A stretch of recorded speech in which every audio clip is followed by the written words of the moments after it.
A própria vida familiar que nós mencionamos. Tem gente que consegue tratar como espiritual a oração, mas o relacionamento e a conduta familiar não. Deixa eu te dar um outro exemplo bíblico. A vida inteira eu cresci ouvindo dentro da igreja que quanto mais você ora, mais longe você mantém o diabo. Eu descobri de gente que está deixando o diabo entrar, porque está se dedicando muito à oração, mas pouco a outras coisas que não estão sendo vistas como espirituais. Exemplo, 1 Coríntios capítulo 7, versículo 3. O apóstolo Paulo diz, o marido pague à mulher o que lhe é devido, e a mulher semelhantemente pague ao marido o que é devido. Ele está dizendo que no relacionamento conjugal, a gente não tem só direitos, a gente tem deveres. E ele direciona a aplicação desse tipo de dever que ele está falando, à vida íntima, ao contato físico do casal.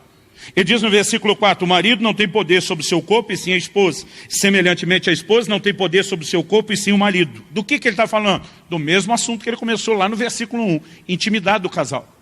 Aí no versículo 5 ele diz assim, não vos negueis um ao outro. Outra versão diz, não vos priveis um do outro, intimidade. Ele diz, a não ser, aí ele apresenta uma exceção. Talvez, por um pouco de tempo, ele diz nada extenso. De comum acordo, os dois têm que concordar sobre isso, com um motivo, para vos dedicardes à oração.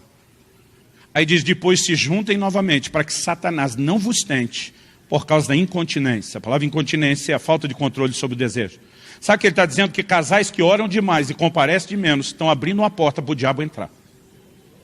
Você não vai manter o diabo longe do seu casamento só com oração. E por favor, entenda que eu não estou falando contra a oração.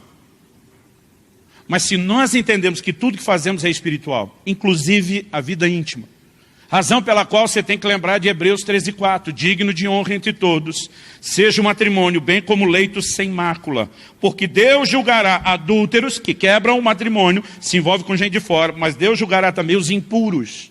Tem gente que nunca adulterou, nunca foi infiel, mas está ultrapassando limites que não deveria ultrapassar. Eu não acredito na frase que dentro de 4 paredes vale tudo. Definir os limites do prazer, um outro desafio, e uma conversa à parte só com os casados. Solteiros estão na hora de orar por outra coisa.